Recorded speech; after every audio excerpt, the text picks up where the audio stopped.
ایک چھوٹے سے گاؤں میں زینب اور عارف کی محبت کا آغاز ہوا۔ زینب ایک معصوم شرمیلی لڑکی تھی اور عارف ایک نڈر اور محنتی نوجوان۔ دونوں بچپن سے ایک ہی گلی میں رہتے تھے مگر کبھی کھل کر بات نہ کر سکے۔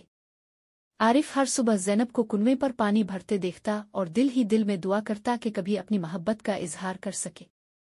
زینب بھی عارف کی نظروں کو محسوس کرتی مگر شرم کی وجہ سے کچھ کہہ نہ پاتی۔ ایک دن گاؤں میں میلہ لگا۔ ہر طرف رنگ برنگی روشنی اور خوشی کا سما تھا۔ عارف نے ہمت کر کے زینب کے قریب جا کر کہا، کیا آپ میرے ساتھ یہ جھولا جھولیں گی؟ زینب نے پہلی بار نظریں جھکائے بغیر عارف کو دیکھا اور ہلکے سے سر ہلا دیا۔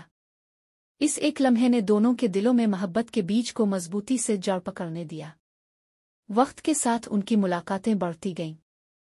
گاؤں کے درختوں کے سائے تلے وہ اپنے خوابوں اور ارادوں کی باتیں کرتے۔ عارف نے وعدہ کیا کہ وہ زینب کو ہمیشہ خوش رکھے گا، مگر محبت کی راہ آسان نہ تھی۔ زینب کے والدین نے اس کی شادی کسی اور کے ساتھ طے کر دی۔ یہ خبر دونوں کے لیے قیامت سے کم نہ تھی۔ عارف نے فیصلہ کیا کہ وہ زینب کے والدین سے بات کرے گا۔ عارف نے زینب کے والد کو اپنی محبت اور نیک نیتی کا یقین دلایا۔ گاؤں کے بزرگوں کی مدد سے وہ دونوں خاندانوں کو راضی کرنے میں کامیاب ہوا۔ آخرکار زینب اور عارف کی شادی دھوم دھام سے ہوئی۔ محبت اور صبر کی یہ کہانی گاؤں والوں کے لیے ہمیشہ ایک مثال بن گئی۔ زینب اور عارف نے اپنی زندگی خوشیوں سے بھری اور ان کی محبت کا چرچا ہر دل میں گھر کر گیا۔ محبت ہمیشہ راستہ تلاش کر لیتی ہے، بس یقین اور صبر شرط ہے۔